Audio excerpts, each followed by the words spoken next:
I'll tell you how we're using texting in our business now is in our drip campaigns, especially on the colder leads, we've stopped including text messages to them. We're only sending text messages to leads that are already engaging with them.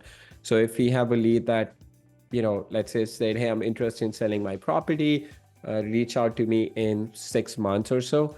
We're not following up with them every week, every month through text message because it's too big of a risk, for us to start sending text messages to them and then they start opting out. It affects our algorithm with the carriers and it could have a bigger impact on our business. So what we're doing is, so with those leads, we're calling them more than texting them.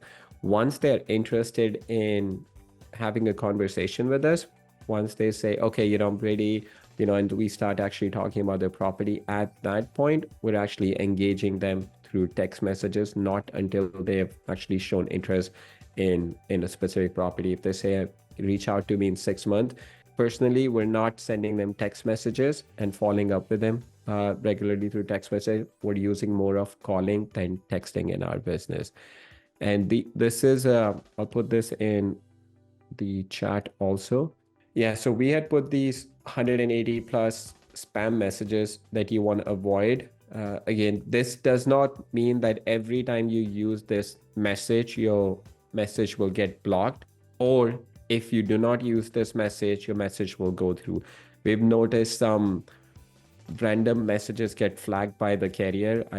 One of our users reached out to us. All they did was reply. They were having a conversation with the lead, and they replied back, you're welcome or thank you or something, and their message was actually flagged by the carrier. So it's not a perfect system. Sometimes what will happen is even you could be using these words and your messages will still go through, and sometimes you could have a perfect message, just having a great conversation with the seller, and you say, hey, thank you so much or you're welcome, and then your message gets gets flagged by the carrier. If that happens, try sending similar message again. Maybe change the wording. If you said you're welcome, and it gets flagged for some reason, definitely let us know so we can reach out to a provider and see what might have triggered that. It could be that there were other conversations that you're having with leads that were potentially spam messages, and then this message, which was not actually spam, just happened to get flagged by the carrier. So, but if it happens, maybe change the instead of saying you're welcome, just say, hey, great talking to you. Thank you again for your time, or something along those lines. Just change the message and see if it goes through. But if it does happen, if your message, non-spam message that you're having conversations keep getting flagged by carrier, let us know, and then we'll follow up with our provider to see what we could do.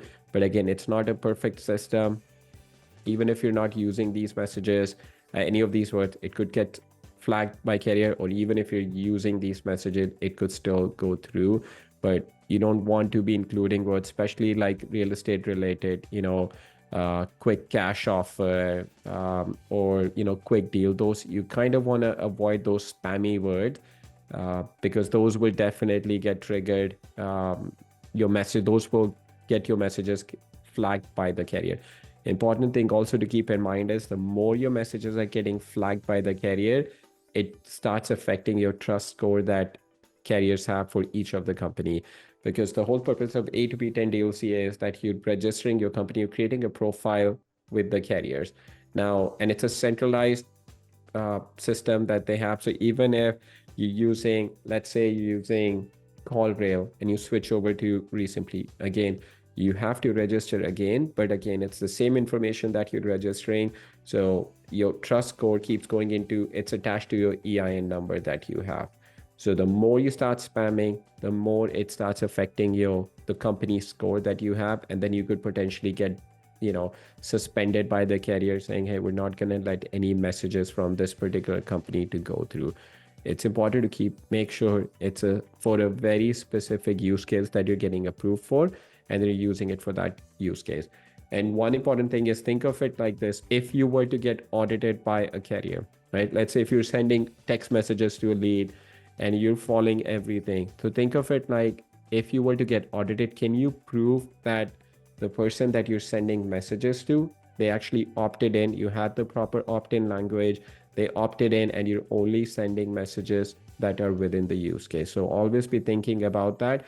If there's no way for you to prove that you're only sending messages to people that opted in, and you're sending messages that you would approve for, then the carriers are going to start, flagging your messages and potentially block you from sending any messages.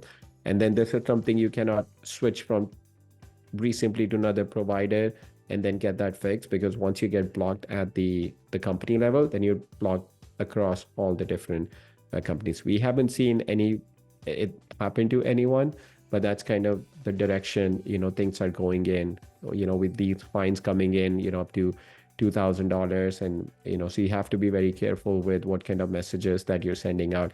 We've received some emails or some messages from Twilio where someone signed up with the intention of sending spam messages they were doing with the toll-free number, and we immediately shut down their account because we don't want it to start affecting us as a company as a whole. So we're also making sure that if you're definitely sending spam messages, your intent was always to send spam messages, then we'll have no choice but to shut down the account. We haven't noticed that. We've noticed like odd account here and there where someone just signed up and their intent was just to send spam. They were not even using it for real estate purposes.